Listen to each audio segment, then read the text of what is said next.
Hark, adventurers! Make sure your spell slots are full and you have enough rations, because we're taking another look at the DnD CMF figures. I'm attacking the darkness! There was a lot more interest in the D&D campaign I'm homebrewing than I thought there would be, so I decided to show off some of the NPC and potential player character minifigures I've been working on, specifically with the CMF line. Now, I did try to make this set of figures using primarily D&D CMF figures, although I did throw in other pieces to complete the looks on many of them. Also, unlike the last video, I didn't put them in any particular order. However, I did save my favorite for last. I'm really excited about these figures and the creativity in the LEGO community in general, and I'm excited to share what I've come up with this CMF set, so let's dive into it. So to start off, I made this Aarakocra Noble. I was just mixing and matching different parts of different figures, and then I threw this guy together, and for whatever reason, this little guy just spoke to me. He's one of the only figures completely comprised of DnD CMF parts, starting first with the Druid halfling legs. I actually think these legs are a decent replacement for the gremlin legs that the Ranger comes with. I was worried about removing the bird head from those legs because they just go so well together, but it is very specific to the Ranger. They also work better than I thought they would with the more ornate bard torso. And the clear cut from Strahd adds that final flair of nobility for this figure. This combination was mostly an accident, I was just putting things together, but I think it works really well together. These pieces really mesh. It just goes to show how well they designed this series. Next we have a Dragonborn Noble to go along with the Aarakocra Noble. I imagine these two can discuss important and boring things like trade and other such agreements. This one is also pretty simple. I just used the skirt and torso from the Lady of Pain and added Zastam's cape with the Dragonborn Paladin's head. For an accessory, I just gave him a different goblet that I had laying around. The jagged patterns and printing on the Lady of Pain skirt and torso really work well with the bumps and curves of the dragon head. Also, the Lady of Pain already had golden hands, so it matched perfectly with the Dragonborn head. Next up, we have a Tiefling Thief. Ever since I saw Tasha, I was pretty excited to use her torso and legs for something, and this is what I came up with. I added the tiefling tail and head to these pieces, along with a satchel, a black hood, and the dagger from the Gith Warlock. The gray robes and leathery belts and strip really add to the thief or assassin look. I especially love what looks like throwing knives on the leg of this figure. I also feel that the sneaky assassin type was a good fit for the tiefling as well. Overall, I'm really happy with how this figure turned out. This dagger is a more subtle piece in the CMF line, but it looks so good. Now we have the Human Ranger.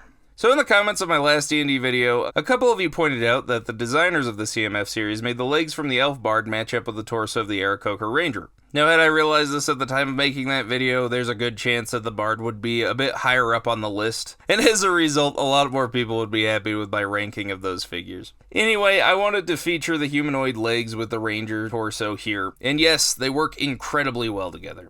I just gave him a normal head from a Star Wars Resistance figure, let him keep the bow from the original Ranger, and added a quiver. I also originally gave him a dark green hood from a Mirkwood elf, because the dark green matches the cloth printing on the torso. However, I decided to swap it out for the Halfling Druid's hood because it also matches the color, and I really wanted to use that piece somewhere in this group of figures. I also think the horns work really well with the Ranger, someone who's out in the wilderness and hunts a lot. Then we have a Vampire Warrior. I started off with Strahd's legs and torsos. I've had a lot of these legs and torso combinations were difficult to separate, although I did limit myself to how many torso and legs I kept together. Getting back to this figure, I also added this scale and bone armor from Ninjago. I felt the darker red and the more savage look complemented the colors and printing on the legs and torso. For his head, I went to a CMF figure from another line, Basil the Bat Lord from earlier this year. Then a black great helm to show off those red eyes. He then got a crossbow for a weapon. I have other ideas for uses for Strahd, but I felt this made an interesting figure. I really wanted to keep that vampire look, but I also wanted him to have heavy armor. I'm not exactly sure what I'll use him for yet, possibly a thrall for the main vampire, or maybe he's just a vampire tank of some kind. And now for the human paladin, or knight. Much like the Ranger, I wanted to make a more human or humanoid paladin figure. So I decided to put together something that could be from the same order as the Dragonborn Paladin. So I went really simple with this one. Just the legs and torso from the Dragonborn Paladin without the large armor piece to show off this printing more than the original figure does. Then I used the masculine head from the Bard because it reminds me of the heroic knight a little bit in this context, and used the regular visor that matches the armor on the arms and legs. A blue plume on top ties it in with the amulet on the torso as well as the dragon shield. To finish him off, I gave him the Tournament Knight sword that came with Strahd. As I'm sure everyone has figured out by now, the Paladin has incredible potential not only just for a full castle faction, but also to fill out an entire D&D Paladin order. So if you stay tuned for more of my D&D content, you'll see much more of this order that I'm putting together. Now we have the Vampire Wizard. Vampires in fantasy are so connected to magic, I decided to put together one that's gone fully into magic use. So I used the Gith Warlock legs and torso as a base here, then I added Strahd's cape and head. The cape matches the color of the body perfectly. I also added some wavy brown hair here to make him a very pretty vampire, full of charm and grace. For accessories, he has Tasha's book and Zastam's magic piece. I think the figure has a lot of potential for a player character. I've also been working in my mind that he could be a very good neutral NPC with great potential to be fully evil or do some good in an anti-hero kind of way, help the heroes out depending on their actions. Next up, we have what I'm calling the Fancy Mind Flayer, because he has much nicer robes than the black ones. I really wanted to use the head from the Mind Flayer, but I really struggled with how to use him exactly. In the end, I just decided to use Zastam's skirt and torso, as I felt the flowing red robes worked best. Aside from his original body and skirt, that is. Although I had to swap out the hands on the body, I think it worked out pretty well. The details on the robes are pretty convincing, and the tentacles on the head obscure the skeletal portion of the torso really well too, making it look more like a design or pattern rather than a skeleton body. I'm not sure how I would incorporate this head or even this torso into other figures, but I'm sure I'll find more uses for them as time goes on. Let me know, especially for this figure, if you have any other ideas on how to improve it or what else I should do with the Mind Flayer. Now we have the Angel Guardian, is what I'm calling her. This is the figure I've come up with the least amount of backstory for so far. I started by deciding I wanted to use the Aarakocra wings. I decided that the tiefling body would work well with it. And this is the point where I needed to not use the legs that went with the torso. So I looked through what I had with castle customizing, and I found these purple legs from Ninjago. And I think they worked out really well. The purple matches with the torso. I like the red highlight, and I especially like the key. And I think the armor printing on the legs is close enough to what's on the torso to make it really work.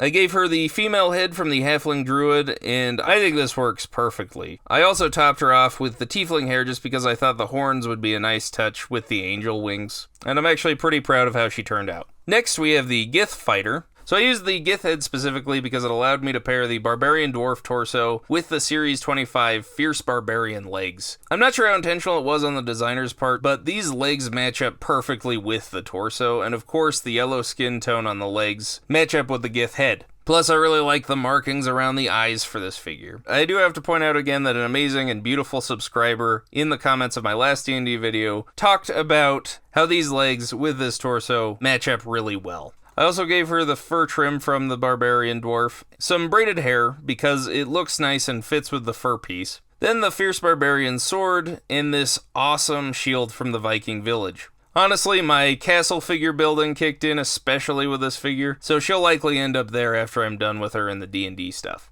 And now we have a Heavy Knight. For this figure, I started off with the Dragonborn Paladin's armor. The legs and torso were from my castle stuff. I just needed something that worked well with the armor. I just picked some that had some decent armor, especially for the legs. I added the head from the Barbarian as well as that fantastic axe. This silver helmet with a white plume also works pretty well with the armor.